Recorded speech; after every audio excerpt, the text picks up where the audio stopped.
Hi, and welcome to the SEO podcast, Unknown Secrets of Internet Marketing. Got that one backwards that time. Did I? Yeah. All right. Unknown SEO. Yeah.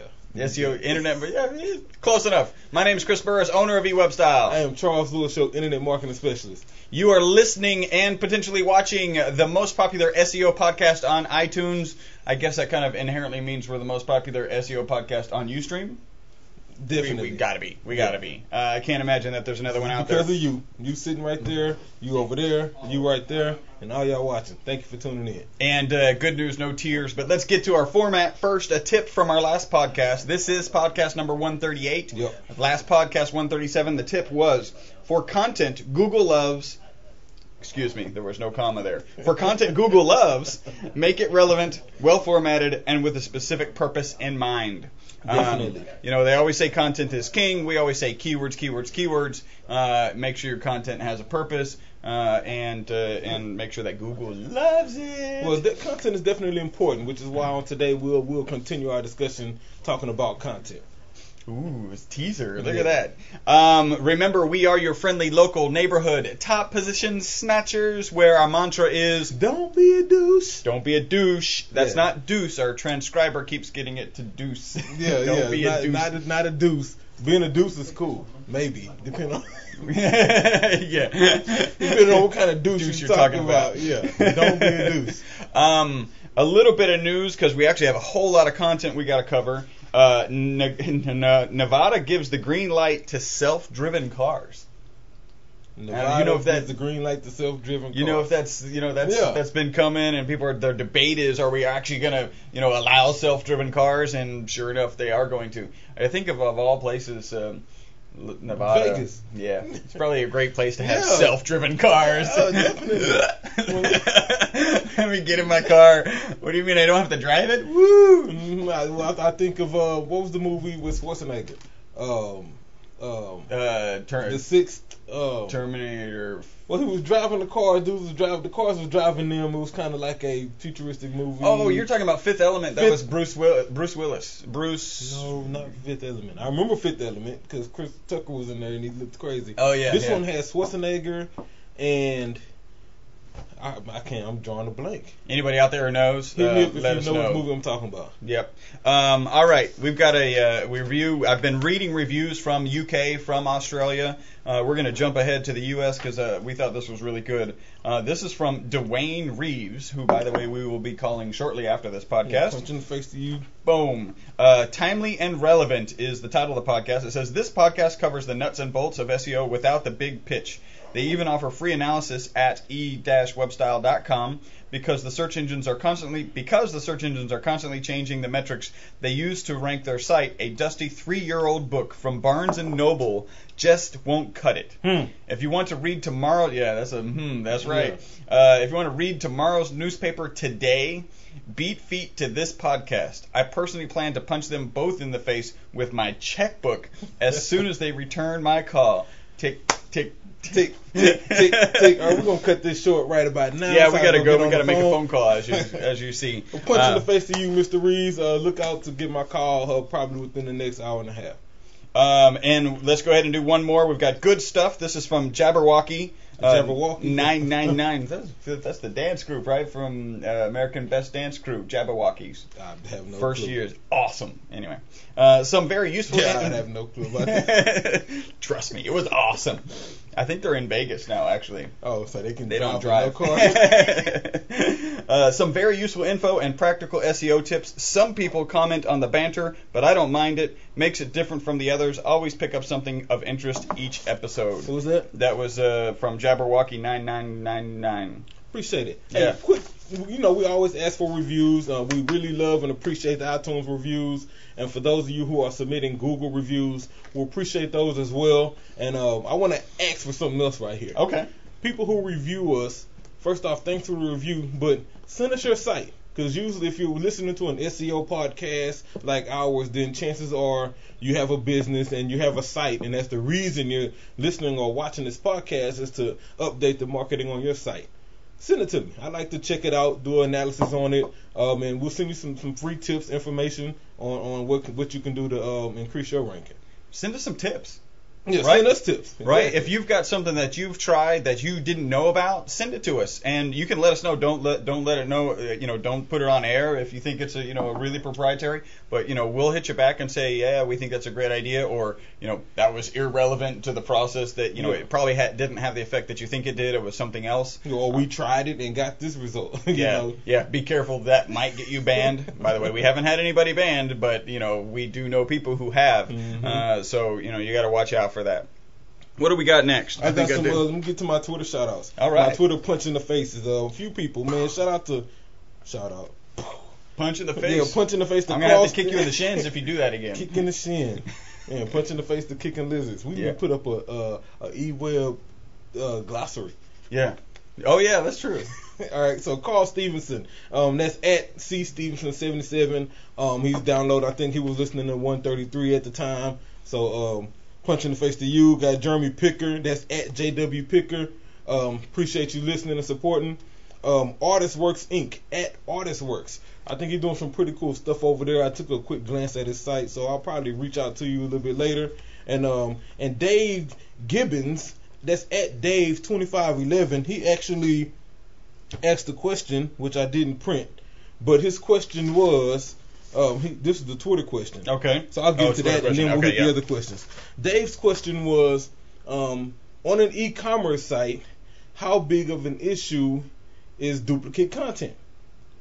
Great question. I remember something in it talked about if you're using some of the manufacturer's duplicate content, does that hurt content that's on other pages that's not dupe content?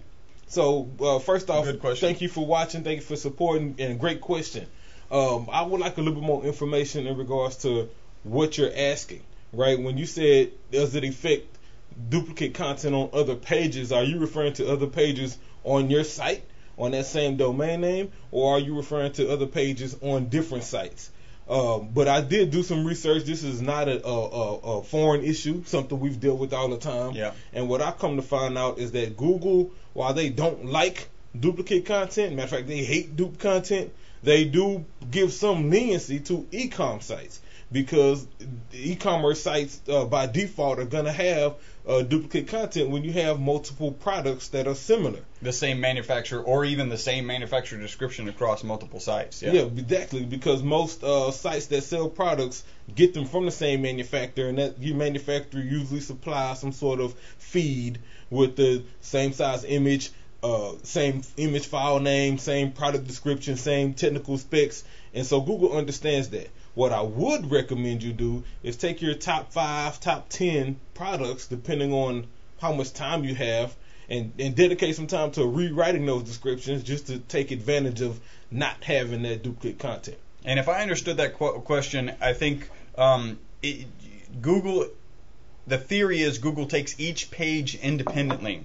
So if you had, the theory being if you had 101 pages and 100 of them were dupe content and one of them wasn't, the 100 dupe content, especially dupe content, because Google, one of the challenges is somebody could end up creating dupe content on your website. So Google doesn't want to they don't really penalize you for dupe content. They just won't. They find what they believe is the original content generator and then remove the rest of them. What's up, Javier? What's up, guys? Yo. And then they remove they don't remove them. They put them to what's called the supplemental, so they end up showing at the very end of the results. So, if you want to find your dupe content page, when you see 1 out of 1 million results, just go to page whatever, 1,000,003, 100,000, and then boom, you'll find your content. That is not supposed to affect a separate page that does not have dupe content. That's the theory. We'd love to have some more. We'd love to have some more information on that. But that is the theory. Now, side note, things I have noticed though is that if other pages on that same site tend to rank very well,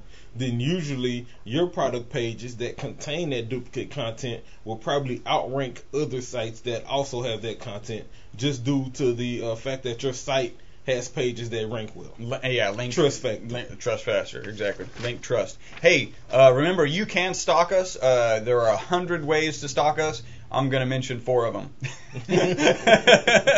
Because I don't know the other 96.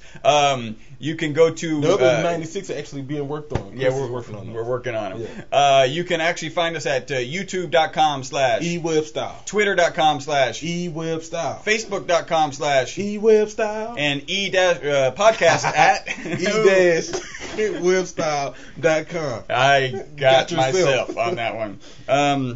Okay, so here we go. This is one last little piece of news, and then we'll jump into some questions. This was really interesting. This was in the Wall Street Journal. Google's iPhone tracking.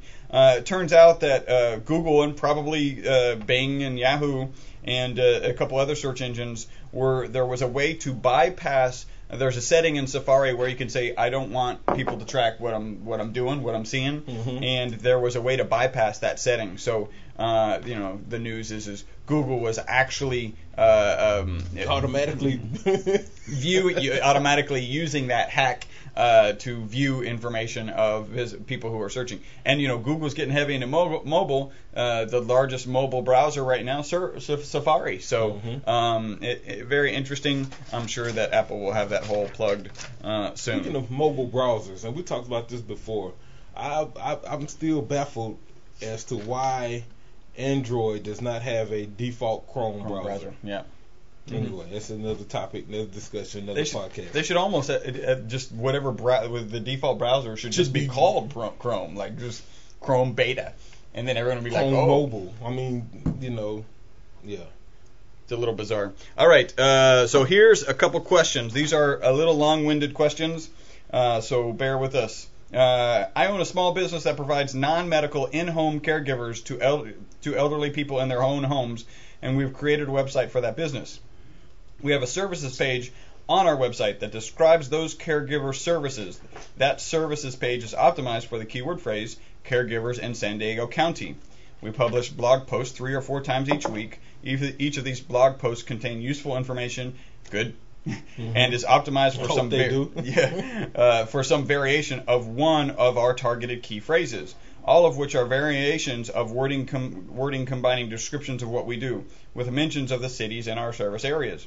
We do this because we believe that people would search for such phrases. For example, we optimize for caregivers in Oceanside, and the phrase of the next one might be personal attendance in Vista, 2 cities in the service area. We could create 1 or 2 internal links in the body of each post back to the earlier described services page with anchor text. However, that's where we have the question. Should we create those internal links with anchor text that matches the targeted keyword phrase of the blog post, such as personal attendance in Vista, or should we create them with anchor text that matches the target keyword phrases of the services page, caregivers in San Diego County? That's an easy one. Anytime you have anchor text, the anchor text needs to be relevant to the target page, right? So if the target page is caregivers in San Diego County, then that's the anchor text. Even if it's, especially if it's on a page that's targeting personal attendance in Vista.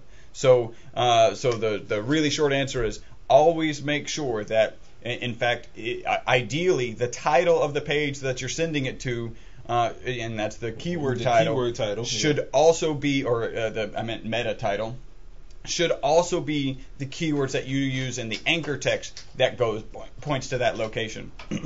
So there's that one. Yeah. So something else to add to that, because you'll probably get tempted to add multiple greetings and internal links.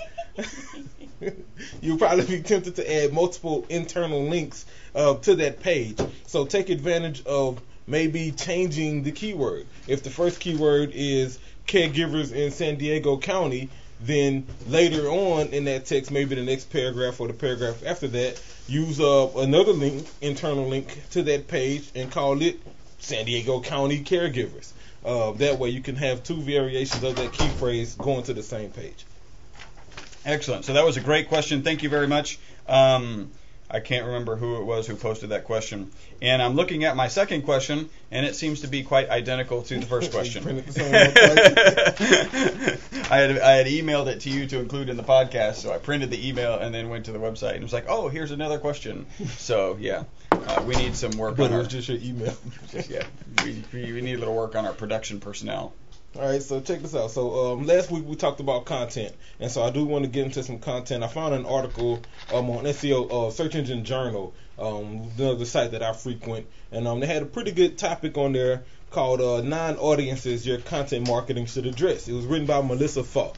And so I read the article. I agree with a lot of stuff she said, and so I figured we'd present it to you guys. And we'll be quick here. She starts off saying that there are 9 people who your content on your site should focus on, who it should target. And the first one that's there. Oh, it is. Thought I was hearing myself twice, and I was. Visual learners. And so visual learners are exactly what they sound like. They learn from the things they see in sales. They learn from, graphics, videos, charts, photos, and things like that. And so I think about this podcast. This podcast you're watching right now, for example, is a video. You either watching it on Ustream at ustream.com, or it's embedded on our site. Frankly, when we do the blog post, it should be embedded there. Yeah. And so you heard it should, right? Yeah. And so that's for our visual learners. She also talks about auditory learners. I can give you a great example on visual learners, and we've always had a good balance here, and this is going to be quite typical, I think, of an internet marketing company or just a web development company. They are 2 different kinds of companies, and that's your graphic designer.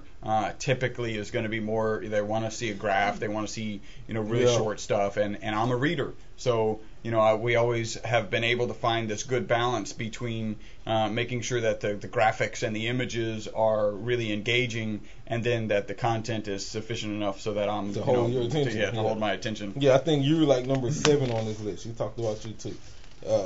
Number 2 was auditory learners. Auditory learners are influenced by what they hear. Videos also work for auditory learners, but it just can't be in boring video. So I think we kind of take a different approach to auditory learners, which is what makes us the most popular SEO podcast on iTunes. Is we actually strip the audio, upload the audio to iTunes, and that's what gets downloaded like 7,000 times a week. And so that's number 1 is repurposing our content. Right. But 2 is giving these auditory learners a way to absorb our content and actually appreciate it. The newbie. Speaking of appreciate it, go onto iTunes, create an iTunes account, write a review, and then send us an email so that we know that you wrote a review, and we will give you a punch in the face. Yeah, that's a good thing. Don't be scared of the punch. The newbie. The SEO or social that they found your site or blog. Make sure your content is clear and easy enough for the newbie to understand, but it also has to have related posts that are crucial and very influential.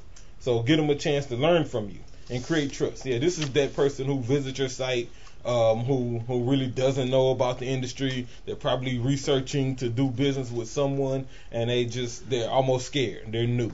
And so you want to make sure your site is appealing, is informational, and that it can build trust. When targeting them, don't use the big words in the first paragraph. Yeah, don't scare them with executing the penetration. Yeah. That won't We're work. experts in SEO, PPC. We concentrate on your ROI and your CTC. You don't want to. That Not a good bounce. Let's see here. The second, this will be the 4th one. The 4th one is the intermediate. This audience knows things and they have a good grasp on the subject, service, or product. So this is your person who probably has done some SEO if they're visiting our site. They may have done some web graphic, or frankly, it's probably a business owner who tried it themselves. And so they've learned a little bit, they've failed, they've made some successes, and so now they're coming. When you're dealing with that sort of person, you want to make sure your content definitely captures what they're looking for. Maybe even include some of the buzzwords that they're accustomed to hearing, but also answers any potential questions that they may have. And a USP is a little more important in that situation, Definitely. Especially the way you describe somebody who's tried it themselves and then has come back. You got to distinguish yourself. Why are you? Why should I? I've done it. Maybe it wasn't 100% successful, but I've done it. So why am I going to pay somebody else to do it? And there's got to be some good, strong, unique selling points, propositions Definitely. for that. I think about PPC management. We get several clients who say, I've done it myself. I've made money doing it. I spent a lot of money, but I've made money. So why should I pay you 15% to manage it for me. Right. You know, and that's because you wasted Yeah. a lot of money, frankly. You Yeah. know, I can go in and clean it up for you, and you know, with that 15%, you'll still turn a better profit, most likely with the lower spend. Yeah. And so that's why. Focused on ROI. Definitely. The fifth one would be the expert. Whether you have a blog or you're selling something, the expert is going to scan your content first to determine if you even have a clue. I like experts, and then I hate experts because she's absolutely right. I'm an expert, right? So anytime I get a post or I see content or I see whatever, yeah, I definitely scan it to see if they know what they're talking about. Yep. And so you're absolutely right. Frankly, I don't think we market to the expert because he's an expert. He don't need our service. Unless he's just tuning in for our Geno time limit and for entertainment. Or he's using our expertise to become an expert. Yep. That's why he is. That was deep right I mean, there. there's 138 podcasts now for someone to become an expert. That was deep, Chuck. I said something right there. Yeah. Let's see, the uninformed assistant. I like this guy. This assistant has to be told to collect data on the subject, service, or product, has no idea about it, and he's just researching. And so this is the guy who, he knows buzzwords, but he don't know what they mean. He's kind of very similar to the newbie. Right. Very Except similar. he has no interest in the subject other than getting a paycheck. Exactly. So he knows he needs SEO. He has no clue what SEO is, how it works, or what it does. But he's looking for it. So this is the guy who you need to educate him real quick with your content and make sure that he feels comfortable enough to collect that data and give it to the whatever decision maker he has to report to. And I would say that, again, as an example, we're just using SEO as an example. This would apply to any industry. Any industry. As an example, you know, our podcast can do that for that person who's researching. You know, they could connect to it on iTunes, add it to their podcast. A couple rides into work, now they know a lot more about SEO than they did prior. Mm-hmm. Let's see here. The boss. This audience has either been provided information by the assistant or they research themselves. They compare data, extremely informative, and an analytical thinker. And so with this person, your content has to be on point. Like you can't ROI focused. Yeah, really. You definitely have to highlight the benefits of using it, why they should use it, the features of using it, and make sure that it makes sense to them. And then they'll, at the end of the day, make the decision. This is who you want. This is the decision maker. This is the person who will pay for your services, whatever your services may be. The pessimist, and we're almost done here. The pessimist don't trust anything easy. They quick to find problems. Is the easiest way to satisfy the pessimist is to don't make a mistake. Don't have any misspellings. Right? Make sure your information is correct. Make sure it's easy to find. Make sure that you do all the right things, like credit your sources or when we posting this, you know. Right. So that way they can't say, you can't give them anything to create a fuss about. The pessimist is the one who will go give you a bad review for no reason. Right. Yeah, for a misspelling. Exactly. Yeah. Let's see. And the last but not least, the hippie. The hippie is often pretty happy. Yeah. Dude. They're pretty happy. Life is good. People are good. The grass is a blessing. You didn't notice that the first time. I saw it. Because they believe everything is good. They trust too easily, so it's important to point out to this audience how to avoid typical and potential problems. Good way to deal with the hippie. Let's say you are a granite countertop installer. Right. One thing you need to point out to the hippie, because they'll probably be looking at price, frankly, is to point out some of the things that could go wrong when you hire the wrong sort of installer. Yeah. Right. You know, the top 5 things to look out for in a granite top installation company. Yeah. Yeah. Giving them some things that they may not be aware of that they should look out for. Unfortunately, the hippie is usually the one who gets screwed.